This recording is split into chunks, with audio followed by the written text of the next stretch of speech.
Hello అండి, welcome to Vijaya channel. నేను మీ విజయాని. Last time నేను ఈ ప్లాజో ప్యాంట్ కుట్టినప్పుడు మీకు ఇలాస్టిక్ గురించి సరిగ్గా చెప్పలేదన్నమాట.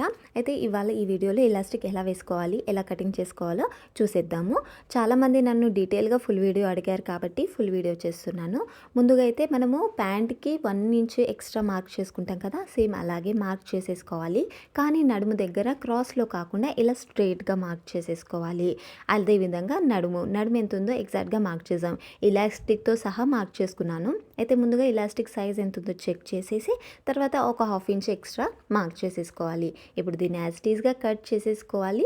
ఇంకా ఇక్కడ కట్ పెట్టుకోవాలి. మనం స్టిచ్చింగ్ చేసేటప్పుడు ఈజీగా ఉంటుందన్నమాట. ఈ విధంగా కట్ పెట్టేసిన తర్వాత ఫస్ట్ ఇవి 2 సైడ్స్ని జాయిన్ చేసేసుకుందాము. తర్వాత దీనిపైన కొంచెం ఇలా టర్న్ చేసి ఫినిషింగ్ అనేది చేసుకోవాలి. కట్ పెట్టుకున్నాం కదా మనము, దాని దగ్గర ఇలా ఫోల్డ్ చేసేయాలి. ఇలా ఫోల్డ్ చేసేసి చుట్టూ కూడా కుట్టు వేసేసుకోవాలి. అయితే స్టార్టింగ్ ఎక్కడైతే కుట్టు వేయడం స్టార్ట్ చేస్తామో అక్కడ నుండి ఎండ్ వరకు మధ్యలో ఒక 2 ఇంచ్ గ్యాప్ పెట్టాలి ఇలాస్టిక్ కోసం అనమాట. ఈ విధంగా ఇప్పుడు ఇలాస్టిక్ని కట్ చేసుకుందాం. ఇలాస్టిక్ కట్ చేసుకోవడానికి సపోజ్ 36 నడుముందనుకోండి, మనము 3 ఇంచెస్ తగ్గించి ఇలాస్టిక్ని కట్ చేసేసుకోవాలన్నమాట. ఒకవేళ మన ఇలాస్టిక్ చాలా లూజ్ ఉందనుకోండి 4 ఇంచెస్ వరకు కూడా తీసుకోవచ్చు. చాలానే లూజ్ ఉంది, పల్చగా ఉంది అనుకుంటే 5 ఇంచెస్ వరకు కూడా తీసుకోవచ్చు. ఇది కొంచెం థిక్గా లావుగా ఉంది కాబట్టి నేను మాత్రం 4 ఇంచెస్ వరకు తీసుకుంటున్నాను తగ్గించి. అయితే ముందుగా మన నడుము ఎంత ఉందో ఇలాస్టిక్ చెక్ చేసేసుకోవాలి. ఈ విధంగా నడుమంతా చెక్ చేసిన తర్వాత ఎగ్జాక్ట్గా మన నడుము సైజ్ కంటే కూడా ఒక 4 ఇంచెస్ తగ్గించి తీసుకుందాము.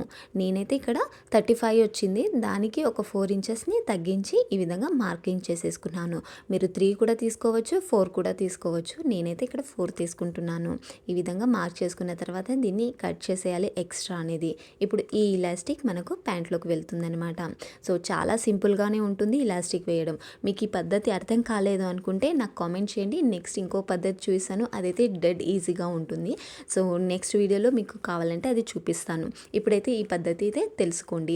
ఇప్పుడు ఇలాస్టిక్ ఒక పిన్ను పెట్టేసి మనం ఏదైతే గ్యాప్ పెట్టామో ఇలాస్టిక్ వేయడానికి అందులో ఇలాస్టిక్ని ఇలా వేసేసి అదే సైడ్ నుండి బయటకు కూడా తీసేసి ఒక గట్టిగా కుట్టు వేసేసుకోవాలి. ఇలా కుట్టు వేసిన తర్వాత దీన్ని ఇలా సెట్ చేసేసుకోవాలి.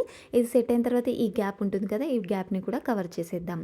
అయితే మనము ఇలాస్టిక్ వేసిన తర్వాత ఒక కుట్టు వేసేసుకోవాలి. అప్పుడు ఇలాస్టిక్ మనకు మూవ్ అవ్వకుండా నీట్గా ఉంటుందన్నమాట. ఎగ్జాక్ట్గా ఇలాస్టిక్ పక్క నుండి ఒక కుట్టు వేసేసుకోవాలి. క్లాత్ అనేది కొంచెం ఈ విధంగా అడ్జస్ట్ చేసుకుంటూ వేసుకున్నాం అనుకోండి, మనకు నీట్గా వచ్చేస్తుంది. ఇలాస్టిక్ మీద మాత్రం కుట్టు రాకుండా చూసుకుంటూ ఈ విధంగా కుట్టు వేసేసుకోవాలి. చాలా సింపుల్గా ఈ విధంగా ఇలాస్టిక్ అయితే వేసేసుకున్నాం అనమాట. సో ఈ పద్ధతి మీకు నచ్చుతుంది, అర్థమవుతుంది అనుకుంటున్నాను. నెక్స్ట్ వీడియోలో మళ్ళీ కలుద్దాం. అంతవరకు సెలవు. Bye bye.